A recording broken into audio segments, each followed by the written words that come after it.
The Microsoft co-founder and global philanthropist Bill Gates has just done something unprecedented. He folded. In a private town hall meeting at the Gates Foundation, recorded and leaked to the press, Gates finally admitted to having affairs with two Russian women, a bridge player and a nuclear physicist. According to the Wall Street Journal, which revealed audio of the meeting, Gates told employees it was a huge mistake to spend time with Epstein. He acknowledged that his relationship with Epstein began after Epstein was convicted of soliciting a minor. But this isn't just a story about a broken marriage. This is about a decade of deception involving Jeffrey Epstein, a sexually transmitted infection, and a series of unredacted emails that contradict everything Bill Gates has told the public for the last 5 years. For years, the narrative was simple. I had a few dinners with him to raise money for global health. It was a mistake. But the release of the DOJ Epstein files in January changed the math. The Wall Street Journal has now reviewed a recording where Gates apologizes to his staff, admitting he drew them into this muck.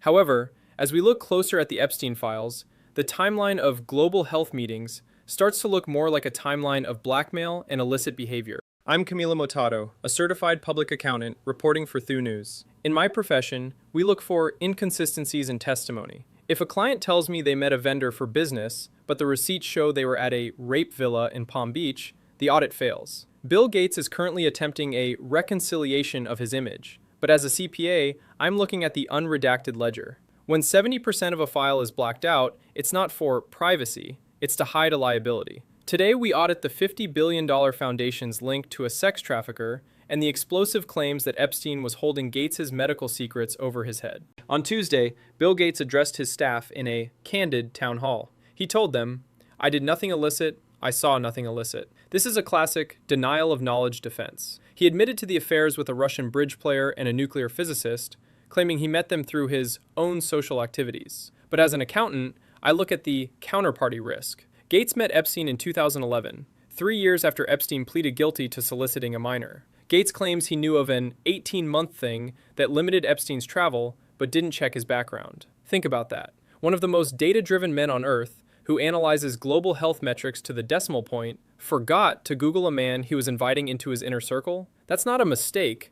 That's a willful bypass of internal controls. Here is where the audit gets dark. The files released in January contain draft emails written by Epstein in 2013. These aren't just letters, they are leverage documents. Epstein allegedly threatened Gates after discovering one of the affairs. But the most shocking claim involves a sexually transmitted infection. The emails suggest that Gates contracted an infection and asked Epstein to procure medicines surreptitiously so he could hide it from his then-wife, Melinda. A spokesperson for Gates called this absolutely absurd. But let's look at the audit trail. Why would Epstein, a man who built his empire on compromising material, write a detailed draft about procuring specific medicine if it were total fiction? In forensic accounting, we call this corroborative detail. It matches the timeline of when Melinda Gates first expressed skepticism about the relationship in 2013. Melinda French Gates recently spoke to NPR, and her words were an impairment charge to Bill's reputation. She said she is happy to be away from the muck, and that questions about what happened remain for her ex-husband to answer.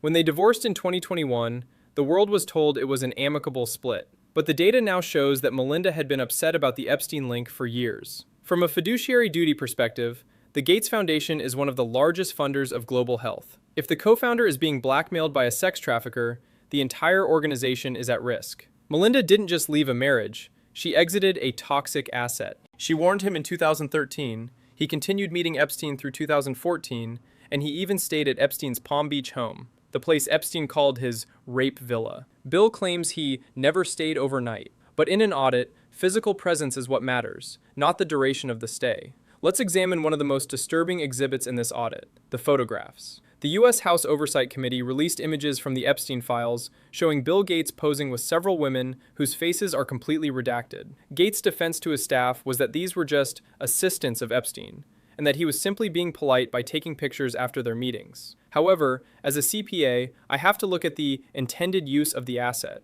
A former assistant of Epstein recently revealed that the entire purpose of taking photographs with famous men like Bill Gates was to use them as bait. By showing these images to new, younger victims, Epstein could prove his legitimacy. He was essentially using Bill Gates' global brand equity to facilitate his criminal enterprise. Gates says he saw nothing illicit. But in a forensic investigation, the question isn't just what you saw, It's what a reasonable person in your position should have seen. If you are standing in a Palm Beach mansion with a convicted sex offender and a group of young assistants who need their faces redacted for legal reasons a decade later, your internal controls for common sense have completely failed. Reputation is an intangible asset, but its loss has tangible consequences. Just last week, Bill Gates made a sudden, last-minute cancellation. He was scheduled to be the keynote speaker at a major artificial intelligence summit in India. The official reason? None was given. But the timing, coinciding exactly with the release of these town hall recordings, speaks volumes. When a high-profile figure like Gates starts canceling international appearances,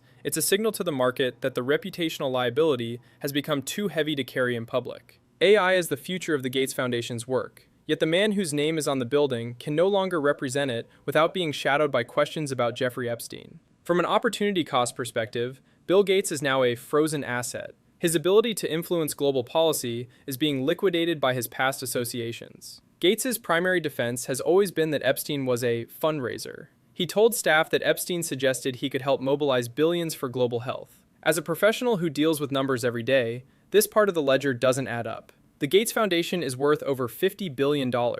Why would the richest man in the world need a convicted felon to find philanthropic resources? The foundation's own statement says that no fund was ever created and no payments were made to Epstein. If no money ever moved, then why did the relationship continue for 4 years? In accounting, we look for the substance over form. If the form was philanthropy, but no money moved, then the substance of those meetings had to be something else. Was it the Russian bridge player? Was it the nuclear physicist? Or was it something even more damaging that hasn't been unredacted yet? The philanthropy defense is looking less like a reason and more like a tax shelter for the truth. This is the most critical part of the audit. We are being told that these files are unredacted, but 70% of the names are still blacked out. As a CPA, if a client gives me a ledger where 70% of the line items are unreadable, I cannot issue a clean opinion. Kash Patel promised to release everything. Instead, the FBI under his control got to these files first. They unredacted the DOJ's edits, but added their own.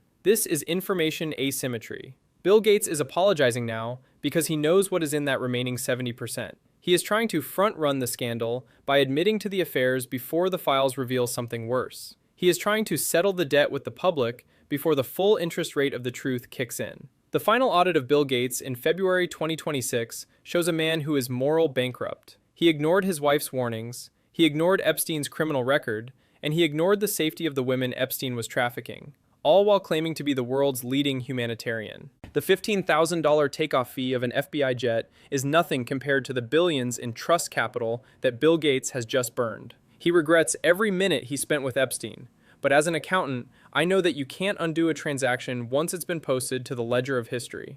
But I want to hear from you. Do you accept Bill Gates' candid apology? Or do you see this as a calculated move to save his foundation's image? Why is 70% of the files still blacked out? And who are they protecting? Let me know in the comments below. Your perspective is the only audit that matters. I'm Camilo Motato, Certified Public Accountant for Thu News. Thank you for staying for this 9-minute deep dive. Subscribe to stay updated on the audits of the powerful. Stay informed and stay safe.